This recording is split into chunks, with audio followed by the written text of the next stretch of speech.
सिद्धार्थनगर प्रभाग क्रमांक 23 परिसरात रविवारी रात्री 10:30 वाजेच्या सुमारास श्री हंस कल्याण धाम आश्रमशाळे शेजारील ममता आनंद संकुल सोसायटीची संरक्षण भिंत अचानक कोसळल्याची घटना घडली। या दुर्घटनेत सुदैवानं कोणतीही जीवितहानी झाली नाहीये। मात्र भिंतीच्या ढिगाऱ्याखाली सिद्धार्थनगर परिसरातील रहिवाशांच्या 4 ते 5 दुचाकी अडकल्यानं वाहनांचं मोठं नुकसान झालंय। घटना घडताच स्थानिक नागरिकांनी प्रसंगावधान राखत शिवसेना जिल्हा संघटक योगेश आप्पा मस्के यांच्याशी संपर्क साधला। माहिती मिळताच योगेश आप्पा मस्के यांनी तातडीनं घटनास्थळी धाव घेतली। त्यांनी नाशिक महानगरपालिका अग्निशमन दल तसंच उपनगर पोलीस ठाण्याला कळवली आणि संबंधित अधिकाऱ्यांशी दूरध्वनीद्वारे संपर्क साधून तातडीनं मदत कार्य सुरू करण्याची विनंती केली आहे। तसंच नाशिक महानगरपालिकेचे शहर अभियंता संजयजी अग्रवाल यांनी मोलाची मदत केली आहे। त्यानंतर नाशिक महानगरपालिका अग्निशमन दलाचे पथक घटनास्थळी दाखल झालं।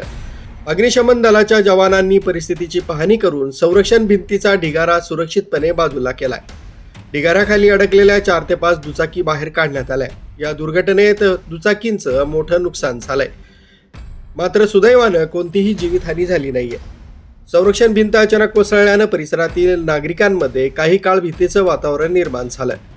मात्र स्थानिक नागरिक, योगेश आप्पा मस्के, अग्निशमन दल आणि संबंधित अधिकाऱ्यांच्या तत्परतेमुळे परिस्थितीवर तातडीनं नियंत्रण मिळवण्यात यश आलंय।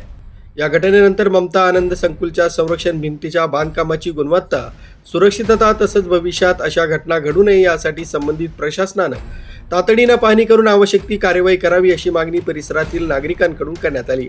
यावेळी संजय गवारे, सचिन पगारे, जितेंद्र बर्वे, प्रमोद साळवे, राहुल गवारे, राकेश गांगुर्डे, सुभाष उनवणे, अतुल पगारे, निलेश आहिरे, रोशन गरड, अंकुश गांगुर्डे यांच्यासह सिद्धार्थनगरमधील अनेक रहिवासी उपस्थित होते। MN भारतसाठी संदेश केदारे, नाशिक।